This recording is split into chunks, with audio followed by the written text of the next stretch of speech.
ওই যে ছেলেগুলো আমার ছোট ভাইরা দাঁড়ায় আছে, যারা আমাকে দেখতে আসছে বা শুনতে আসছে, ওরা তো শুক্রবার কালকে এই জন্য বৃহস্পতিবার রাতে শেভ করে। আল্লাহর রাসূলের সুন্নাহ যেটা ফরজ, রাখা ফরজ, এটা ওরা ফেলে দেয়। কারণ কালকে জুমা, পৃথিবীর সর্বশ্রেষ্ঠ দিন। কালকে জুমা পৃথিবীর সর্বশ্রেষ্ঠ দিন, আল্লাহর কাছে সবচেয়ে উত্তম দিন জুমা সপ্তাহের। এই উত্তম দিনকে কেন্দ্র করে ওরা শেভ করে। কালকে জুমা, সবার বন্ধ থাকবে, এই উত্তম দিনকে কেন্দ্র করে এদের দেশের পরিচালকরা সিনেমা নাটক রিলিজ করে। এরা জুমার দিন, উত্তম দিন, আল্লাহ পছন্দ করে এই দিনে দুরূদ পড়া নবীর উপরে। রাসূল সাল্লাল্লাহু আলাইহি সাল্লাম বলেছেন তোমরা দুরূদ পড়ো এই দিনে, এই দিনে কিয়ামত হবে, এই দিনে পৃথিবী ধ্বংস হয়ে যাবে। কিয়ামত কবে হবে জানি না, তবে শুক্রবারে হবে, যেদিন হবে চূর্ণ বিচূর্ণ হয়ে যাবে এই পৃথিবী। ইযা যুলজিলাতিল আরদু জিলজালাহা, যেদিন পৃথিবী প্রবল কম্পনে প্রকম্পিত হবে। ওয়া আখরাজাতিল আরদু আথকালাহা, এবং পৃথিবী তার দায়ভার সব যেদিন বের করে দেবে। ওয়া ক্বালাল ইনসানু মা লাহা, মানুষ বলবে পৃথিবীর কি হয়েছে। ইয়াউমাইযিন তুহাদ্দিসু আখবারাহা, পৃথিবী নিজ বৃত্তান্ত বর্ণনা করবে সেদিন।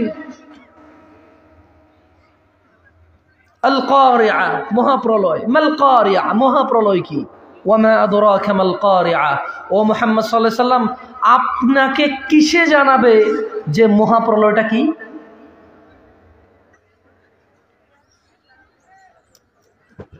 মানে এটা হচ্ছে জুমার দিন কিয়ামত হবে। ও এই জুমার দিনকে কেন্দ্র করে সিনেমা নাটক, জেনা, ব্যভিচার, বান্ধবীকে নিয়ে পার্কে ঘুরতে যাওয়া, রাস্তায় নোংরামো করার জন্য বের হয়ে জুমার দিনকে কেন্দ্র করে। কারণ ওর বন্ধ আজকে। সারা রাত সিনেমা নাটক দেখে বৃহস্পতিবার, কেন? কালকে জুমা, কাজ নাই। এই হচ্ছে সমাজের সামাজিকতা। এখন এটা নিয়ে কিভাবে কি মানে এটা মানে আউট অফ আন্ডার, মানে এটা বুঝে আসার বাইরে। এখানে যা কটা ছেলে আছে, যদি এদেরকে বলা হয় তুমি দাড়ি কেন কাটো, সে কোনো জবাব দিতে পারবে না। Why? It's make you smart. দাড়ি কাটা তোমাকে স্মার্ট করে না। That's mean I am not a smart person, তার মানে আমি স্মার্ট না। ইটস মেক ইউ শার্প, তোমাকে মেধাবী করে এটা। That's mean I am not sharp, আমি কি মেধাবী না? তাইলে ইমাম আবু হানিফা, শাফি, মালিকি, ইমাম আহমেদ বিন হাম্বল রাহিমাহুমুল্লাহ এরা মেধাবী ছিল না। ইভেন মুহাম্মদ সাল্লাল্লাহু আলাইহি সাল্লাম নিজে স্মার্ট ছিল না, মেধাবী ছিল না। What are you trying to, মানে তুমি কি বলতে, কি চেষ্টা করতেছো বলতে? তোমার কে বলছে দাড়ি কাটলে সুন্দর লাগে? সিনেমার নায়ক বলছে।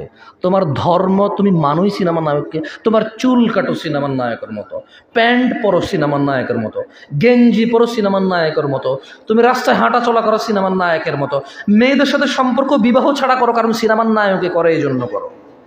Otherwise what else? এছাড়া কি? তোমাকে তো তোমার নিজেকে প্রশ্ন করা উচিত, তোমার নবী কে, তোমার রাসূল কে, এটা তোমার নিজেকে নিজে প্রশ্ন করা উচিত। তুমি কেন দাড়ি কাটো বলতে পারো আমাকে? মানে একটা জবাব দাও। আমি তো দেখি যে যত ডাক্তার, যারা মানে মেডিকেল সায়েন্স, সবাই শুধু এটার ক্ষতি বলতেছে কাটার, কেউ তো কোনো উপকার বললো না আজ পর্যন্ত। এই যে নাকের ভিতরে যে পশমগুলো ওঠে, এগুলোরও কত উপকার আছে, সুবহানাল্লাহ।